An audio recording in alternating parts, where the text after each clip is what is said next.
নমস্কার, আমি রাজীব চক্রবর্তী। আপনারা দেখছেন আপনাদের চ্যানেল অ্যাস্ট্রো রাজীব। এটি মাসিক রাশিফল মে ২০২৪ কেমন যেতে পারে মকর রাশির এবং মকর লগ্নের। যাদের মকর রাশি তারা যেমন এটা শুনবেন, যাদের অন্য যে কোনো রাশি হতে পারে কিন্তু লগ্নটি মকর তারাও কিন্তু শুনবেন। যারা আজকে নতুন দেখছেন তাদের বলবো চ্যানেলটি সাবস্ক্রাইব করে নিতে, কারণ প্রত্যেক মুহূর্তের আপডেট পেতে চ্যানেলটি সাবস্ক্রাইব করে নেওয়া প্রয়োজন। আর যারা আমার সঙ্গে যোগাযোগ করতে চাইছেন তারা ফোন নম্বর বা হোয়াটসঅ্যাপ নম্বরে যোগাযোগ করতে পারেন। চলে আসি মাসিক রাশিফলে। দেখুন, একটা গান ছিল না, খুব পরিচিত গান, অনেক দিনের পরে যেন বৃষ্টি এলো। এই তীব্র দাবদাহের মধ্যেই মকরের জীবনে অনেক দিনের পরে যেন সত্যি বৃষ্টি এলো। মে মাসের প্রথম দিনই দেবগুরু বৃহস্পতি মকর রাশি সাপেক্ষে পঞ্চমে অর্থাৎ বৃষ রাশিতে অবস্থান করবেন প্রায় একটা বছর। মানে তিনি 1 তারিখে, মে মাসের 1 তারিখে তিনি মকর সাপেক্ষে পঞ্চমে চলে যাচ্ছেন এবং সেখানেই তিনি দীর্ঘ 1 বছরের কিছু বেশি সময় অবস্থান করবেন। দেবগুরুর পঞ্চমী অবস্থান অতি শুভ হিসেবে ধরা হয়। দেখুন, মকর রাশির সাড়ে সাতির একটা অন্তিম সময়। এই সময় নানাজন নানা চাপে আছেন। একটা খুব চাপের সময় বিগত প্রায় 7 বছর বা 6.5 বছর আপনারা কাটিয়ে এসছেন। তারপর থেকে আপনাদের মনে কোথাও যেন একটা ডিপ্রেশন, কাজ নিয়ে উদ্বেগ, আর্থিক দিক থেকে ক্রাইসিস, মায়ের স্বাস্থ্য এবং গুরুজনের অন্য পারিবারিক গুরুজনের স্বাস্থ্য নিয়ে উদ্বেগ, এ সমস্ত ছিল। কিন্তু এগুলো কিন্তু অতীত হয়ে গেল। যেগুলো আপনাদের ছিল, অতীতে হয়েছে, সেগুলো ধরেই নিন অতীত হয়ে গেল। অনেক কঠিন সময়কে কাটিয়ে দিতে সাহায্য করবে এই দেবগুরু বৃহস্পতির পঞ্চমে অবস্থান। শাস্ত্রমতে শনিদেব এবং দেবগুরু বৃহস্পতি সমগ্রহ এবং দেবগুরুর শুভ ফল সাত্ত্বিক ও সাধক গ্রহ শনিদেব সাধারণত আটকান না। যে শনিদেব বর্তমানে কিন্তু বৃহস্পতির নক্ষত্রেই অবস্থান করছেন। এবার চলে আসি আপনাদের স্বাস্থ্যক্ষেত্র নিয়ে আলোচনায়। দেবগুরু বৃহস্পতি মকরের তৃতীয় ও দ্বাদশপতি হলেও এবং মারক গ্রহ হলেও তার দৃষ্টি কিন্তু অমৃত তুল্য। পঞ্চমে দেবগুরু বৃহস্পতি অবস্থান করে তার নবম দৃষ্টিতে তিনি মকরকে দেখছেন। ফলে মকর রাশি বা মকর লগ্নের জাতক যারা দীর্ঘদিন কোনো রোগে ভুগছিলেন তারা কিন্তু অনেকটা সুস্থতার দিকে যাবেন। তা বলে কি একদম রোগ ব্যাধি কিছু হবে না? নিশ্চয়ই হবে, ছোটোখাটো রোগ ব্যাধি হবে, কোনো দীর্ঘদিন ধরে হয়তো ট্রিটমেন্ট হতে হবে, এই রকম কিছু সাময়িক মানে খুব ছোটোখাটো কিছু সেটা হয়তো হবে, কিন্তু মারাত্মক কিছু হওয়ার সম্ভাবনা এই অর্থে বা এই সময় নেই, ধরে নিন নেই। বিশেষত মকর লগ্নের ক্ষেত্রে সময়টা কিন্তু স্বাস্থ্যের দিকে বেশ শুভ বলা যায়।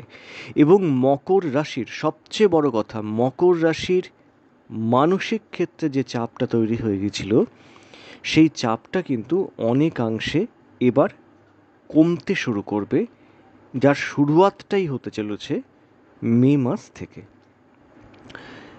বলা যায় আপনাদের গুরুজন, দেখুন মকর রাশির অনেকেই কিন্তু মা, বিশেষত মা এবং বাবাকে নিয়ে উদ্বেগী ছিলেন। তবে একটা জিনিস একটু মাথায় রাখবেন, আপনাদের চতুর্থপতি মঙ্গল রাহুযুক্ত হয়ে তৃতীয় অবস্থান করছেন, যেখানে একটা অঙ্গারক যোগ তৈরি হয়েছে। সেই জায়গা থেকে বলবো মে মাসের 20 তারিখের আশপাশ থেকে প্রায় দিন 15 মায়ের শরীর স্বাস্থ্যের দিকে একটু নজর রাখার প্রয়োজন আছে।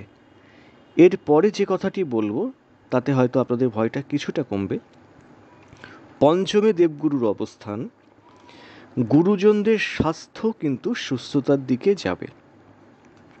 এবার বলবো যে আপনারা বলবেন, একবার বলছেন মায়ের শরীর স্বাস্থ্য, হ্যাঁ, সাময়িকভাবে এই মে মাসের 20 তারিখের আশপাশ থেকে দিন 10-15 একটু মায়ের স্বাস্থ্যের দিকে নজর রাখার প্রয়োজন আছে। চলে আসি সন্তান ক্ষেত্রে। সন্তান ক্ষেত্র মোটামুটি ঠিকঠাক। এই সময় সন্তানের কোনো কৃতিত্বে, তাদের কোনো উন্নতিতে আপনারা কিন্তু গৌরবান্বিত হবেন। যারা সন্তান সম্ভবা তারা কিন্তু সুফল আশা করতে পারেন। এবার চলে আসি অর্থক্ষেত্র নিয়ে। দেখুন, অর্থ আসে কোথা থেকে? চাকরি, ব্যবসা, স্বনিযুক্ত প্রকল্প। তো মকরের হয়েছিলটা কি? মকরের সব ক্ষেত্রেই যেন একটা কিছু স্থবিরতা, একটা কেন স্থিরতা, যেন কোথাও একটা আটকা পড়া ভাব তৈরি হয়ে গেছিল। নতুন কর্মের চেষ্টা করছেন, হচ্ছে না। বায়োডাটা দিয়ে আসছেন, তারা সেটা নিচ্ছে, বলছে পরে খবর দেবো, সেই খবর আর আসছিল না। যারা চাকরি করছিলেন সেখানে ভ্যালু পাচ্ছিলেন না, আপনার যোগ্যতার মূল্যায়ন হচ্ছিল না, আপনার ক্ষীরটা অন্যজন খেয়ে যাচ্ছিল। পদোন্নতি প্রমোশনের কথা নয়, ছেড়েই দিন। এইবার যেটা হচ্ছে, মকরের অর্থ ভাগ্য কিন্তু একটু একটু করে ছন্দে ফিরছে। আপনারা অনেকে হয়তো বুঝতেও পারছেন। বৃহস্পতির পঞ্চমের এই অবস্থান সেই আর্থিক ক্ষেত্রে কিন্তু গতি দেবে। নতুন কর্মপ্রাপ্তির যে বাধা মকরের প্রত্যেক মুহূর্তে আপনাদের তাড়িয়ে নিয়ে বেড়াচ্ছিল, প্রচুর চেষ্টা করছিলেন, হচ্ছিল না, সেই কর্মপ্রাপ্তির বাধা মে মাস থেকে কাটতে চলেছে। তবে 1 মাসেই যে আপনারা চাকরি পেয়ে যাবেন এমন কথা কিন্তু বলছি না। আমি বলছি কর্মপ্রাপ্তির যে সম্ভাবনা তার সূচনা কিন্তু মে মাসে হচ্ছে। যাদের ব্যক্তিগত জন্মছকে চাকরির যোগ আছে তারা এই সময়ে কিন্তু চেষ্টাটা আবার নতুন করে শুরু করতে পারেন। দেখুন, মকর রাশি অনেকেই ব্যবসা করেন, অনেকেই চাকরি করেন, অনেকেই সেলফ প্রফেশনে আছেন। তাহলে সবাই যে চাকরি করেন এমন তো নয়, তার মানে তাদের চাকরি হয়তো কপালে বা ডেস্টিনিতে ছিল না, ভিন্ন ভিন্ন পেশায় তারা আছেন।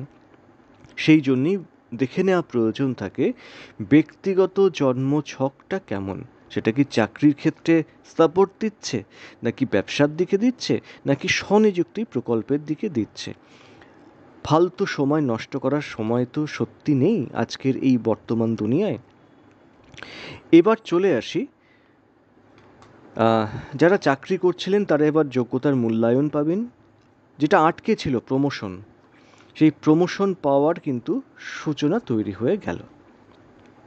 কর্মক্ষেত্রে এবার ভ্যালু ক্রিয়েট হবে। মান সম্মান ঠিকঠাক পাচ্ছিলেন না অনেকেই, দেবগুরুর অসীম কৃপায় তার পঞ্চম দৃষ্টি আপনাদের ভাগ্যস্থানে পড়ছে এবং সপ্তম দৃষ্টি আপনাদের আয় লাভ সাফল্যের পথে ঘরে পড়ছে। ফলে আয় লাভ সাফল্যের বাধা কিন্তু কেটে যাচ্ছে। ফলে প্রমোশন, পদোন্নতি, কর্মোন্নতি, কর্মপ্রাপ্তির সম্ভাবনা তৈরি হয়ে যাচ্ছে। সবচেয়ে উপকৃত হবেন কারা? সবচেয়ে উপকৃত হবেন কিন্তু যারা স্বনিযুক্ত কর্মে যুক্ত, তারা কিন্তু সবচেয়ে বেশি উপকৃত হবেন। যারা ব্যবসা করেন তাদের সময়টা 1 মাসের মধ্যেই ঘুরে যাবে এ কথা ডেফিনেটলি নয়, তবে ধীরে ধীরে তারা কিন্তু ব্যবসার ডেভেলপমেন্টের দিকে যাবেন। তবে যারা পার্টনারশিপ ব্যবসা করেন এই মে মাসটা আপনারা কিন্তু ব্যবসার দিকে নজর দিন। কি বলতে চাইছি সেটা আশা করি বুঝতে পেরেছেন। চলে আসি বিদ্যাক্ষেত্রে। মকরের বিদ্যাক্ষেত্র, বিশেষত উচ্চ বিদ্যার ক্ষেত্র কিন্তু অত্যন্ত স্টেবল রেজাল্ট দেবে বা শুভ ফলের আপনারা আশা করতে পারেন। এই সময় সদ্গুরু লাভ এবং তাদের সক্রিয় সমর্থন উচ্চ বিদ্যার সফলতার রাস্তা কিন্তু খুলে দেবে। যারা নিম্নবিদ্যা অর্থাৎ উচ্চ মাধ্যমিক পর্যন্ত লেখাপড়া করেন তাদের ফলটা কিন্তু তত শুভ দেখা যাচ্ছে না। প্রচণ্ড পরিশ্রমের প্রয়োজন আছে, কারণ চতুর্থপতি রাহুযুক্ত অঙ্গারক যোগের মধ্যে পড়ে আছে। তবে প্রচণ্ড পরিশ্রম করলে দেবগুরু বৃহস্পতি কিছুটা সাফল্য আপনাদের কিন্তু দেবে। এবং গ্রহরাজ শনি, যিনি আপনাদের মকর সাপেক্ষে দ্বিতীয় অধিষ্ঠান করছেন, তিনি কিন্তু পরিশ্রমের মূল্য অতি অবশ্যই দেবেন। তাই পরিশ্রম করুন, সুফল পাবেন।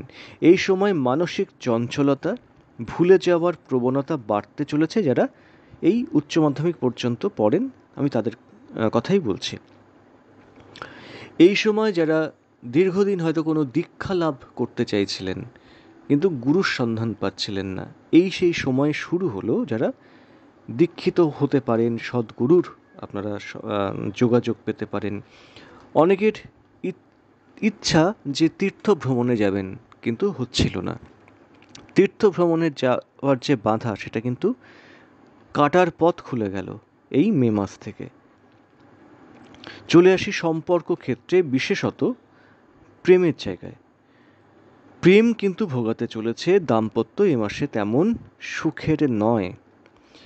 বিয়ের সম্ভাবনা পিছোতে পারে বা কোনো সম্বন্ধ ঠিক হয়ে গিয়েও ভেঙে যেতে পারে। আইনি ক্ষেত্রে এ মাসে মেপে পা ফেলার প্রয়োজন আছে। বাড়িওয়ালা ভাড়াটে মোটামুটি ঠিকঠাক। যারা বাইরে যেতে চাইছেন, একটু বুঝে বাজিয়ে নিয়ে তবে কিন্তু এগোতে হবে। কাউকে চোখ বন্ধ করে ভরসা করা যাবে না। স্থাবর সম্পত্তি, ফ্ল্যাট, ভূমি, জমি, বাড়ি যারা কিনতে চাইছেন বা বেচতে চাইছেন, দুটোই এ মাসে ঠিক হবে না। তাই একেবারে কার্যত বলবো এ মাসে এগোবেন না। জমি বিষয়ক কোনো গণ্ডগোলে জড়ানোর কিন্তু কোনো প্রয়োজন নেই।